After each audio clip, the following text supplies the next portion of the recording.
In the time of King Arthur, there was a knight, a man of courage and valor known as George. Fearless in the face of danger, George had earned his reputation through countless battles, slaying dragons and taming beasts that dared to threaten the peace of the kingdom.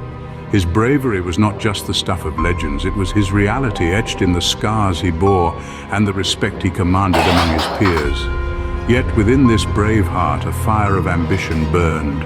George yearned for a challenge greater than any he had faced. He wished to put a final end to the beasts that relentlessly terrorized the king's castle.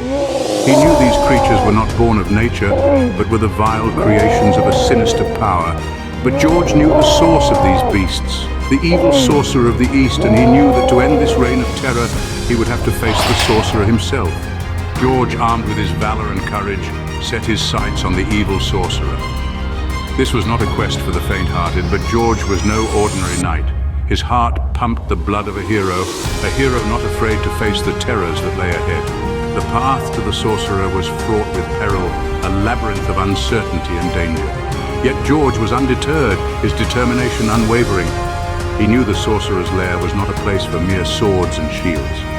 It was a realm of shadows and illusions where the rules of the physical world were bent and twisted at the sorcerer's whim. George understood that to conquer this sorcerer, he would need to fight fire with fire. He would have to delve into the arcane arts, to wield magic against the wielder of magic. This was a path that George had never tread before. But for the sake of the king's castle, for the sake of the kingdom, he was willing to venture into the unknown, to risk everything. The challenge was daunting.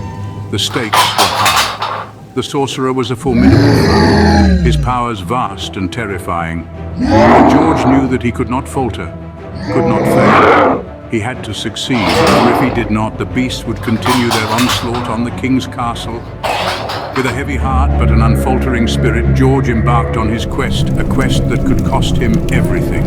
Against all odds, George faced the sorcerer, his courage unwavering. In this heart-stopping encounter, George wielded not just his sword, but also magic, turning the tide in his favor. The sorcerer, caught off guard, was no match for George's bravery and cunning. With a final decisive blow, George triumphed, banishing the sorcerer and his beasts. This victory brought an end to the relentless attacks on the king's castle. And so George, the brave knight of King Arthur, vanquished the evil sorcerer, saving his kingdom and proving once again his unparalleled bravery and courage.